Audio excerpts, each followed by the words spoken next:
Salut, salut. On va faire la petite lecture matinale du livre. Donc, c'est toujours essai d'exploration de l'inconscient. Donc, c'est l'édition Folio. Essai Folio. Donc, c'est la page 53. C'est comme si on lisait un passage de la Bible. Non, c'est une vieille blague. Mais non, mais en fait, c'est pour dire que c'est des lectures qu'on peut faire. C'est du goutte à goutte. C'est-à-dire, c'est pas, comme j'ai déjà dit, hein, c'est pas un roman. Hein, c'est vrai que quand on lit un extrait, il faut réfléchir, il faut dormir dessus. Moi, je lis pas ça d'un coup. Hein. J'avance, je recule, je choisis des. En fait, j'essaie quand même de rester dans le sujet que j'ai décidé, c'est-à-dire l'inconscient.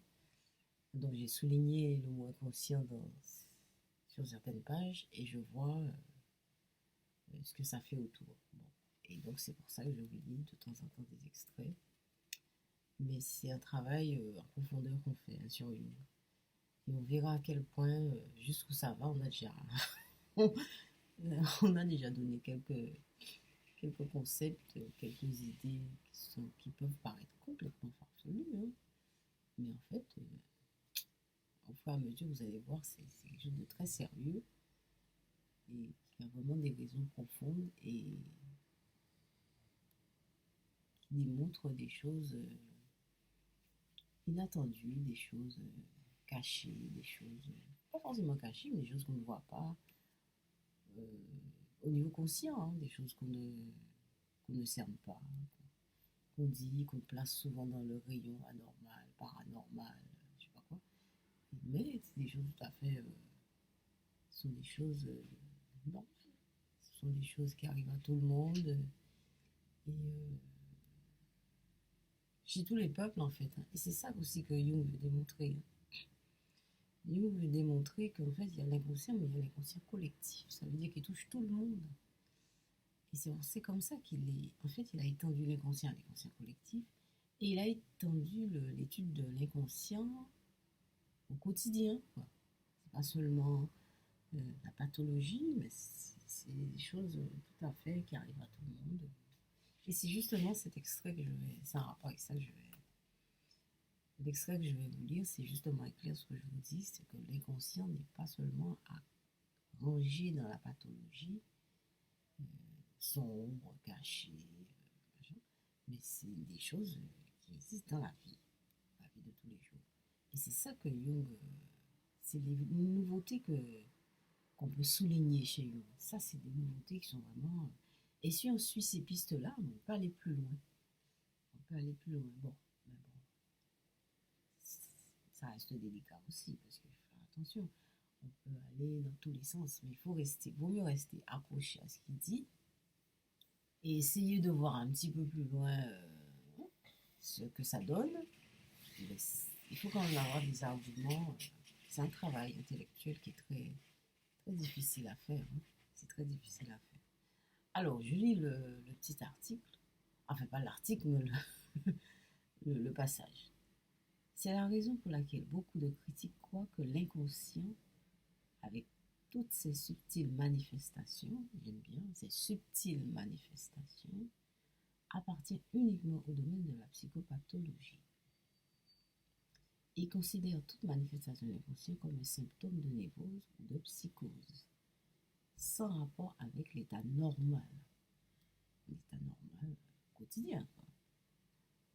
Mais les phénomènes névrotiques ne sont en aucune façon le produit exclusif de la maladie.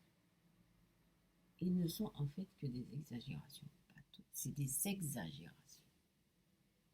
Voilà, des exagérations pathologiques. Alors on se demande qu'est-ce qui fait la pathologie? Est-ce que c'est l'exagération ou est-ce que c'est réellement la pathologie? Oui, il y a des choses, des phénomènes normaux, plus faciles à observer en raison de cette exagération même. Oui. Des symptômes hystériques peuvent être observés chez toute personne normale, mais ils sont si légers qu'on ne les remarque ordinairement pas. l'inconscient, Jung, il a eu la liberté, la finesse d'esprit de retenir. L'inconscient, chez Jung, les travaux de Jung, c'est des travaux révolus. C'est le plus grand. C'est le plus grand. Après Jung, il n'y a pas eu. C'est le plus grand. Alors, je reprends l'extrait, le passage. C'est la raison pour laquelle beaucoup de critiques croient que l'inconscient, avec toutes ses subtiles manifestations, appartient uniquement au domaine de la psychopathologie. Ils considèrent toute manifestation d'inconscient comme un symptôme de névrose ou de psychose, sans rapport avec l'état normal. Mais les phénomènes névrotiques ne sont en aucune façon le produit exclusif de la maladie.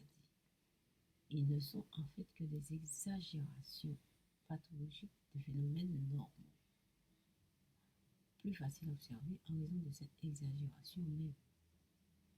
Des symptômes hystériques peuvent être observés chez toute personne normale, mais ils sont si légers qu'on ne les remarque ordinairement pas. Voilà. Donc, aujourd'hui, on a fait ça, c'est-à-dire qu'on a lu le passage, on a mis l'inconscient en rapport avec autre chose que la pathologie. Mais plus loin, j'ai vu un autre passage qui est encore plus intéressant. Et je vous laisse ça pour demain. Je vous laisse passer une bonne journée et bonne méditation.